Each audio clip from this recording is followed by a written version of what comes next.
I believe that the life cycle starts as soon as the sperm hit the egg, because that's where we all came from.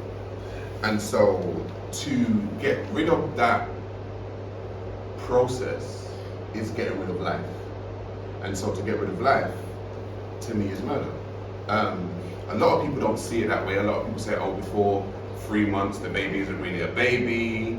The baby is just a fetus, and it doesn't have any feelings, and blah, blah, blah. But I'm like, but we all came from that first initial spark to what we are now. So you are actually stopping the life cycle. So to stop the life cycle of a human being would be murder, in my personal opinion. Some people don't believe it be that way, and I just think abortion is one of those things where I said it's a big thing, because I said I've quoted statistics from like 2016 in New York specifically. More black babies were aborted than were actually given birth to. And I said, what? That is a crazy statistic. Like, you're telling me more babies were gotten rid of that were actually given birth to. So how is it that our lives, for us, are just so easily just get rid of them? I was just, based on what you're saying, I was thinking about that Margaret Sanger woman. Yes. Yeah, and the fact that she set up what's called Planned Parenthood. It was the Negro Project, isn't it? But it's called the Planned Parenthood today. And if you donate money, you can say, I only want to donate this money to black people. So I want to enrich you to kill or more black babies. And they would specifically use that money only for black abortions. You know what I'm saying? So I think it kind of is in line with what you're saying. Yeah. For me, I think that the reason why it seems so shocking, especially when you're using the word murder, is because it has to be looked at as life first, isn't it? And it has to be looked at as something there has to be sanctuary. And I don't think that the kind of life-creating process has the same sanctuary that it does, or that it should.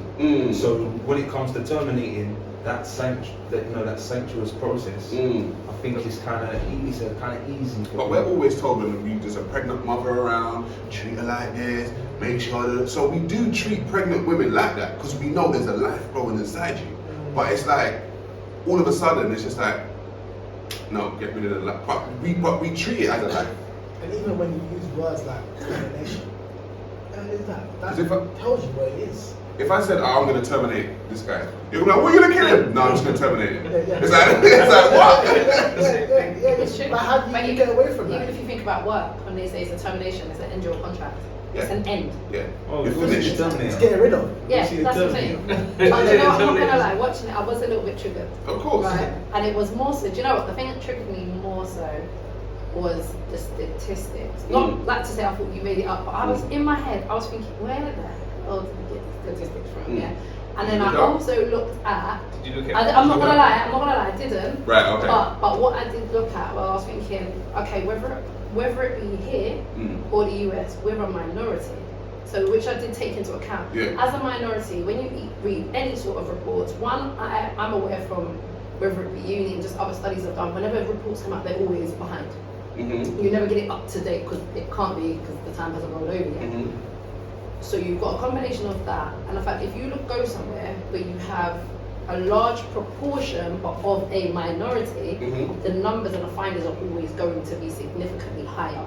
I.e., if you go to America, like the population of America is whatever number. I think it's like 14% or something. Right, so if you look at 10 black women going into a clinic, and you put 10 white women going into a clinic, as an overall percentage, our percentage will still be higher because there's more white women. No, but the percentage is based on overall abortions, like in America, black women will make up, I think it's 36% of all abortions across America, but you're only 14% of the population. Right. Which means you are aborting your babies at a higher rate, sometimes 3 times higher than any other person. But the problem with it as well, yeah, which I've noticed, and that is part research, part just information that's passed me, is that these are all, just like any statistics, these are all those that are recorded as well. Recorded abortions? Yeah. So I'm saying it would be interesting to find out if there was a way of knowing how many are unrecorded. Because even if you look at it, and I'm not saying that it would change, there wouldn't be black women, but there are many that have found other ways because they've not wanted to go to the clinic, or do you know what I mean, alternative root of it. Right, okay. So for me, it was more the statistical findings. I was just Can I blown. throw in something? I'm just hearing the public's voice and I just want to throw it in there. What if those who are having abortions kind of think about the experiences of their children in the realm that they're growing up in their countries, wherever it is? Would you say it's a fair life? We hear this argument a lot about, do I want to bring a child into this world? Yeah. So, And what how? would we- What if they're not Yeah. ready? Also how? Yeah. Saying that if they're not ready, Not ready, responsible. they're not feeling responsible. Those are, when are you ever ready, realistically? But obviously you can be ready in your mind, but when are you really ready? Because, Can I, but in terms of this realm, especially in terms of this kind of coronavirus realm where, they're trying, your kids are not really, well, forget coronavirus, your kids are not really yours anyway. They're born into something that's, you don't even really have ownership or, not even want ownership, but you don't have the ability to grow them the way you want to grow them, your culture. What would your argument for those people be? I would say there are over 15 types of contraception. oh, that's a shutdown. There are over 15 types of contraception. There's ways in which you don't have to get pregnant. But we're talking about those that are consented to sex, though, aren't we?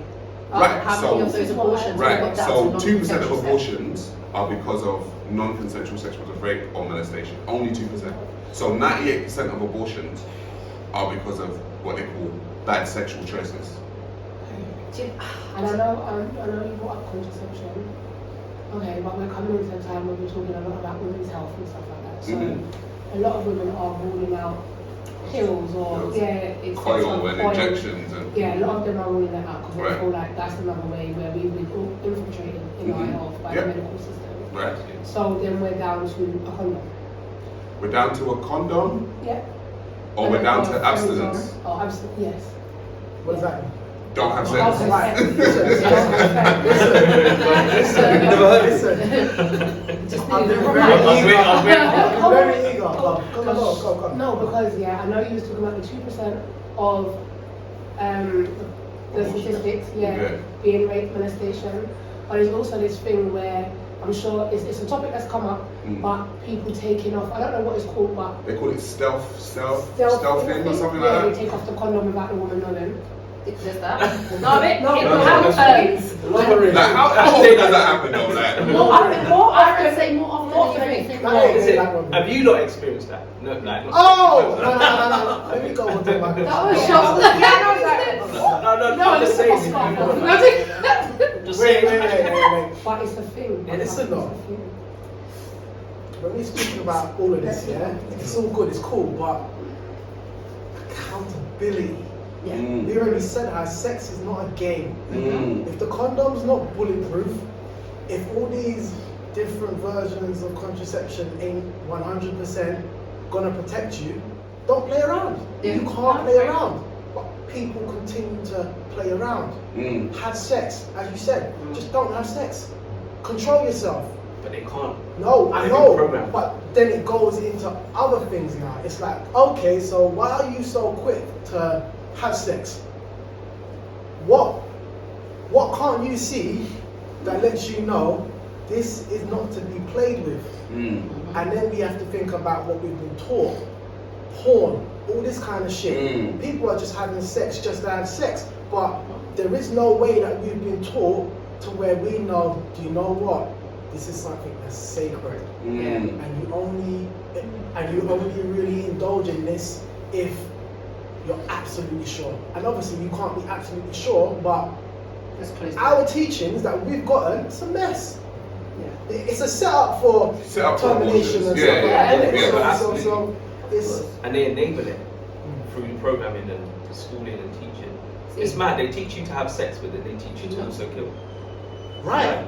It's mad. Everything is different I went to structure. Catholic school, right? So Double we D's. didn't have no sex ed in school. We had like biological talks and boys got separated. What's biological tools? Well, when I say that, I don't know what the boys went through because we were separated for those sessions.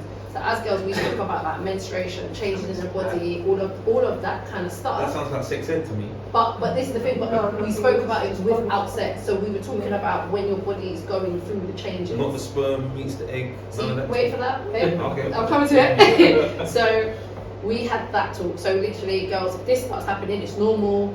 You're going through adolescence. Blah blah blah blah blah. That was a wrap. That was done.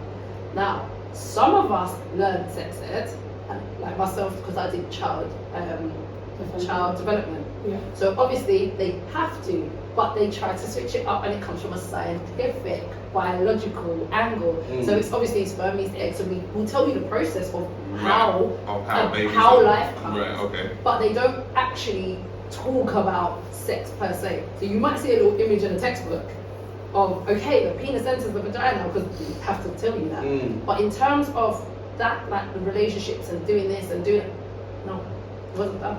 Well, that's the problem, isn't it? Like, and Well, we say problem, but wait, remember, hold they're on. following the Catholic teachings. Yeah, but what did It's you not. want to see? Oh no. Oh, that me? Oh, I was trying to see that. No, not like that. But what I'm saying is, if they're following the Catholic teaching, surely there's something to do with marriage and when it's the right time to have sex and all that. Maybe Well, that should have been a but- part of it. Yeah, because they spoke about abstinence. But Yeah, until it when? was Forever? well, clearly it wasn't that good because there were some people that Yeah, left my they school did. pregnant. So I don't know what they taught them. Also, But it just changes from school to school. I know that we're talking about the education system, but I feel like also in our households we have to take accountability. 100%. Like my mum never gave me the sex talk, my dad never gave me the sex talk, and I feel like if we're talking about these personal stuff, it should be at home first.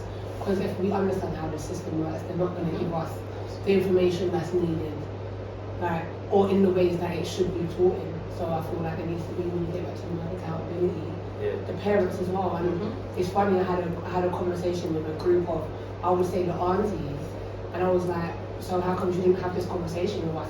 And it wasn't so they didn't have the conversation with us because they didn't really inform us. So they actually felt Discomfort. yeah, it was an uncomfortability for them. Because we're not taught even how to approach these things without it seeming like we're encouraging it. And when you say that it's a part of the problem, that's exactly what it is, a problem. Because if the cases where, you know, black women are doing this at a very high rate, that's part of the plan. You mentioned Margaret What's her Sanger. name? Yeah. Margaret Sanger. it's part of the plan. Mm. So I actually think the word murderer or is imperative that we use that because no one Because wants that's to be a murderer. exactly. Yeah. No one wants to be that. Mm. And it said terminate, murder. I mean, I want it. Yeah.